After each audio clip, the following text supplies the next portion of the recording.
आज का जो हमारा क्वेश्चन है वो डिस्काउंट से है, यानी कि बट्टा। क्वेश्चन है, किसी वस्तु को उसके अंकित मूल्य में 10% छूट के साथ बेचा जाता है, इसके उपरांत भी उसे 17% लाभ होता है। बताइए वस्तु का अंकित मूल्य क्रय मूल्य जिसको हम लागत मूल्य भी कहते हैं से कितने प्रतिशत अधिक है। सबसे पहले आप समझ लीजिए कि कॉस्ट प्राइस यानी लागत मूल्य, सेलिंग प्राइस यानी कि विक्रय मूल्य और मार्क प्राइस अंकित मूल्य। जब आप मार्क प्राइस में छूट देते हैं तो सेलिंग प्राइस प्राप्त होता है। कॉस्ट प्राइस में लाभ को जोड़ेंगे या हानि को माइनस करेंगे तो आपको सेलिंग प्राइस मिलेगा। यहाँ से यहाँ आने में आपको लाभ या हानि की आवश्यकता होती है और यहाँ से यहाँ आने में आपको छूट की आवश्यकता होती है, डिस्काउंट। अब इस तरह के क्वेश्चन को हम लोग इस तरह से करेंगे। सबसे पहले आप इस तरह समझ लीजिए कि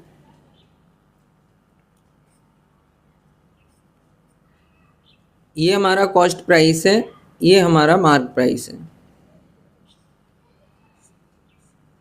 जब आप मार्क प्राइस से, यानी ये हमारा मार्क प्राइस है और ये हमारा कॉस्ट प्राइस, ये सेलिंग प्राइस। जब हम डिस्काउंट की बात करेंगे तो इधर से इधर आएंगे। 10% छूट का मतलब है कि 100 वाली जो चीज़ है 10% डिस्काउंट 90 की रह जाएगी। 0 से 0 कैंसिल कर देंगे तो 10 वाला 9 का रह जाएगा। मान लो अगर ये 10 है तो ये हिस्सा कितने का आएगा, 9 का।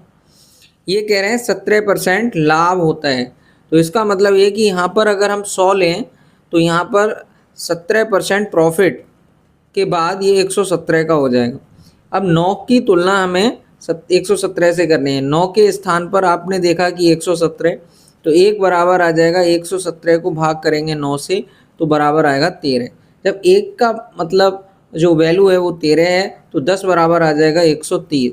अगर कॉस्ट प्राइस 100 होगा तो मार्क प्राइस 130 होना चाहिए। इसका मतलब यह है कि जो मार्क प्राइस है वो कॉस्ट प्राइस से 30% अधिक है, यानी कि ऑप्शन सी राइट आंसर होगा।